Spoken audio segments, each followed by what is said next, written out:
आप सभी छात्रों का स्वागत है Subhash study centre YouTube channel पर। आज का यह वीडियो कक्षा 10 के छात्रों के लिए काफी ज्यादा महत्वपूर्ण होगा, क्योंकि इस वीडियो के द्वारा हम आपके साथ साझा करेंगे हिंदी विषय का मॉडल पेपर, जो कि सत्र 2021-2022 हेतु यूपी बोर्ड ने जारी किया है। और इस मॉडल पेपर का हम आपको हल करके बताएंगे, यानी इसमें दिए गए प्रश्नों का उत्तर आप बोर्ड परीक्षा की कॉपी में कैसे लिखेंगे।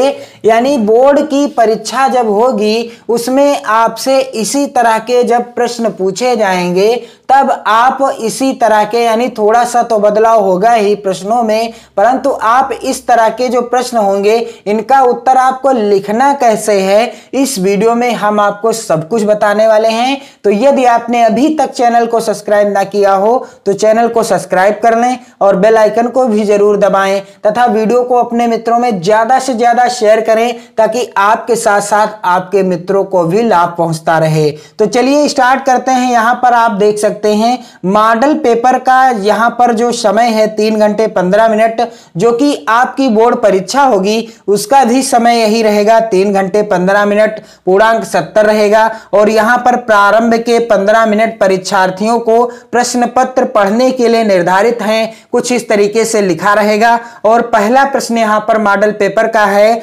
निम्नलिखित में से कोई एक कथन सही है, उसे पहचान कर लिखिए। 1 नंबर का प्रश्न पूछा गया है। पहला विकल्प है सरस्वती पत्रिका की संपादक महादेवी वर्मा थी।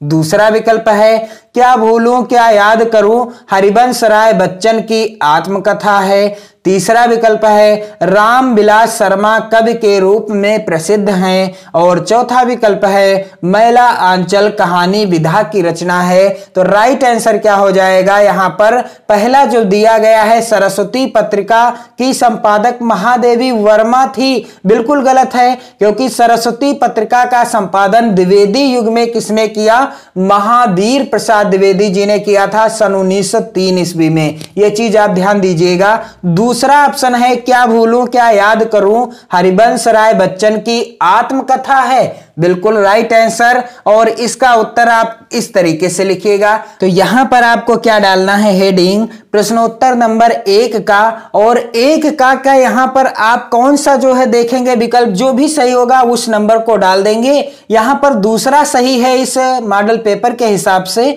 तो दूसरा नंबर डालकर यहां पर मैंने लिख दिया दूसरा ऑप्शन, क्या भूलूं क्या याद करूं हरिवंश राय बच्चन की आत्मकथा है। जो विकल्प सही होगा उसे आपको लिखना है अपनी बोर्ड परीक्षा की कॉपी पर। दूसरा प्रश्न है 1 खा के अंतर्गत रस मीमांसा किसकी आलोचना कृति है। पहला विकल्प है रामचंद्र शुक्ल, दूसरा है महावीर प्रसाद द्विवेदी, तीसरा है रंगे राघव और चौथा विकल्प है केदारनाथ सिंह। तो राइट आंसर क्या हो जाएगा कि रस मीमांसा किसकी आलोचना कृति है? राइट आंसर हो जाएगा पहला ही विकल्प सही है, रस मीमांसा आचार्य रामचंद्र शुक्ल जी की रचना है। इस तरीके से आंसर लिखा जाएगा प्रश्नोत्तर नंबर 1 खा, और यहां पर पहला विकल्प सही है आचार्य रामचंद्र शुक्ल। ध्यान दीजिएगा जो विकल्प में होगा वही आपको बोर्ड परीक्षा की कॉपी पर लिखना है।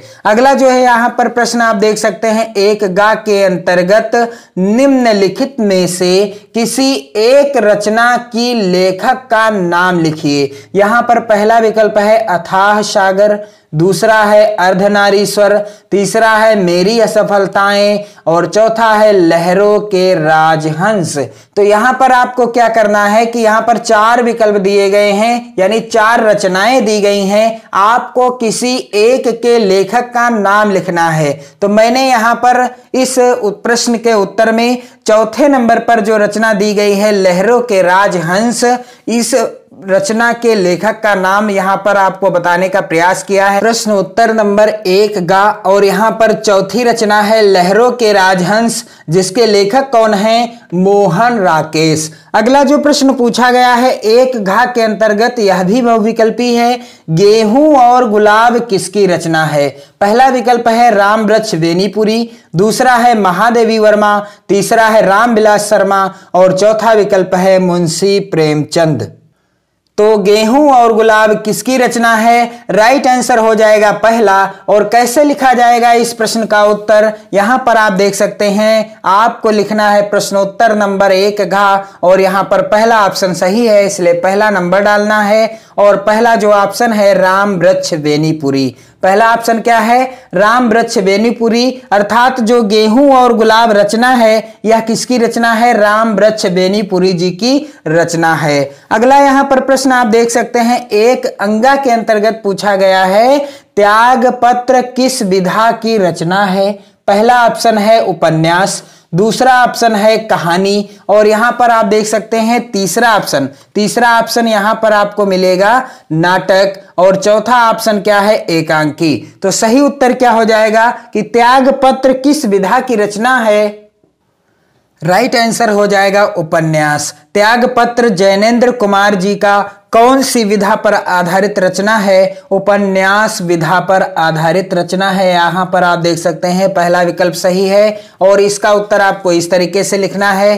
प्रश्नोत्तर नंबर आप डालेंगे इस तरीके से, प्रश्नोत्तर नंबर 1 अंगा। एक अंगा का कौन सा विकल्प सही है? पहला विकल्प सही है। और पहला विकल्प है क्या? यहां पर आप ध्यान दीजिएगा उपन्यास, और यहां पर आपको क्या लिख देना है? त्याग पत्र उपन्यास विधा पर आधारित रचना है, जो कि जैनेन्द्र कुमार जी की रचना है। आप ध्यान दीजिएगा क्योंकि कभी कभी पूछता है कि त्याग पत्र किसकी रचना है, तो हो जाएगा उत्तर जैनेन्द्र कुमार जी की। प्रश्न संख्या 2 का के अंतर्गत पूछा गया है, रीति मुक्त धारा की किन्हीं 2 कवियों का नाम लिखिए। यहां पर आपको बताना है कि रीति मुक्त धारा के किन्हीं 2 कवियों का नाम बताना है आपको। थोड़ा सा यहां पर मिसप्रिंट है, रीति मुक्त धारा के किन्हीं 2 कवियों का नाम बताना है। और इस प्रश्न का उत्तर क्या हो जाएगा? जब भी आप प्रश्न संख्या 2 का उत्तर देंगे इसी तरह से आपको डालना है प्रश्नोत्तर नंबर 2 का, और यहां पर भी आपको 2 का डाल देना है, और इस तरीके से हेडिंग डालनी है रीति मुक्त धारा के कवि। पहले कौन है? महाकवि भूषण, और दूसरे कवि कौन हैं? गोरेलाल। दूसरे कवि कौन हैं? गोरेलाल जी हैं। और अगला जो प्रश्न है यहां पर देख लीजिए, 2 ख के अंतर्गत छायावाद की 2 प्रवृत्तियों का उल्लेख कीजिए। यहां से प्रश्न आपके बोर्ड परीक्षा में जरूर आना ही आना है कि छायावाद की 2 प्रवृत्तियां पूछ लें। प्रवृत्तियां यानी विशेषताएं, कभी कभी लिखा होता है प्रवृत्तियों के स्थान पर छायावाद की 2 विशेषताएं बताइए, तो दोनों एक ही चीज हैं, आप ध्यान दीजिएगा। तो छायावाद रीतिकाल, प्रगतिवादी युग और प्रयोगवादी युग की आपको 2 विशेषताएं याद कर लेनी है, यानी प्रत्येक युग की आपको 2-2 विशेषताएं याद कर लेनी है। आदिकाल और भक्तिकाल की भी 2 विशेषताएं याद कर लेनी है।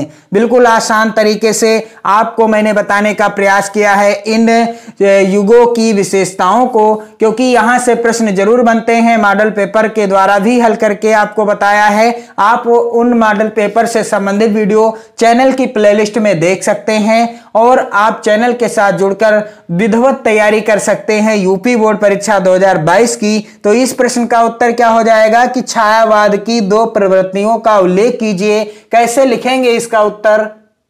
बिल्कुल इसी तरह से प्रश्नोत्तर नंबर 2 ख, इस तरीके से आपको हेडिंग डालनी है, ब्लैक स्केच से आपको हेडिंग डालनी है। जी हां, आपको पेपर में यानी बोर्ड परीक्षा की कॉपी में आपको कहीं पर भी किसी तरीके की डिजाइन नहीं बनानी है, कहीं पर भी किसी अन्य कलर के पेन का इस्तेमाल भी नहीं करना है।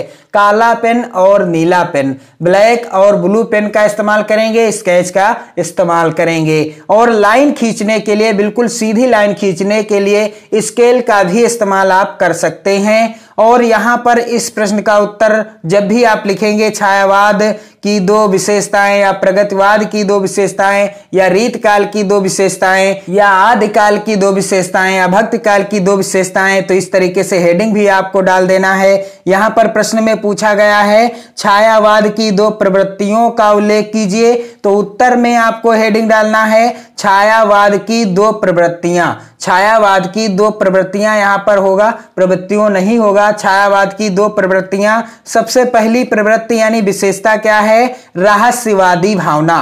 बिल्कुल आसान विशेषताएं यहां पर मैंने आपको बताने का प्रयास किया है ताकि याद भी हो जाए। रहस्यवादी भावना और दूसरी विशेषता है प्रकृति का मानवीकरण। पहली विशेषता है रहस्यवादी भावना, दूसरी विशेषता है प्रकृति का मानवीकरण। और यहां पर आप देख सकते हैं अगला प्रश्न पूछा गया है मॉडल पेपर के अंतर्गत, उत्तरायण कृत के रचनाकार का नाम लिखिए। उत्तरायण कृत के रचनाकार का नाम लिखिए 1 नंबर का प्रश्न है और उत्तर क्या हो जाएगा, प्रश्नोत्तर नंबर 2 गा। इस तरीके से आपको डालना है और यहां पर भी आपको डाल देना है 2 गा और उत्तर क्या हो जाएगा, उत्तरायण कृत के रचनाकार निर्मल कुमार जी हैं। किसकी रचना है यह उत्तरायण, यह रचना है निर्मल कुमार जी की। तो इस तरीके से आप प्रश्न संख्या 1 से लगाकर प्रश्न संख्या 2 गा तक के उत्तरों को बिल्कुल इसी तरीके से आप लिखेंगे। आपके प्रश्न बदले होंगे आपकी बोर्ड परीक्षा के प्रश्न पत्र में, लेकिन आपको प्रश्नोत्तर नंबर, चाहे आप यहां पर प्रश्नोत्तर नंबर लिखें या उत्तर संख्या लिखें या प्रश्नोत्तर संख्या लिख सकते हैं आप, बिल्कुल अच्छे से आपको लिखना है। ये चीज आपको ध्यान देनी है। वीडियो को ज्यादा से ज्यादा मित्रों में शेयर करें और आप कमेंट करेंगे तभी मैं आपके लिए लेकर आऊंगा प्रश्न संख्या 3, जो कि इस प्रकार से है, निम्नलिखित गद्यांशों में से किसी एक के नीचे दिए गए प्रश्नों के उत्तर दीजिए। जब आप ज्यादा से ज्यादा मित्रों में वीडियो शेयर करेंगे और कमेंट करेंगे तो मैं जल्द से जल्द यहां से जो प्रश्न स्टार्ट होता है प्रश्न संख्या 3 से, यहां से भी हल करके आपको प्रोवाइड कर दूंगा मॉडल पेपर से संबंधित वीडियो। इस वीडियो को शेयर करें, लाइक करें और अपने प्यारे प्यारे कमेंट करते रहें, पढ़ते रहें, अपना और अपने परिवारजनों का विशेष ध्यान देते रहें। जय हिंद।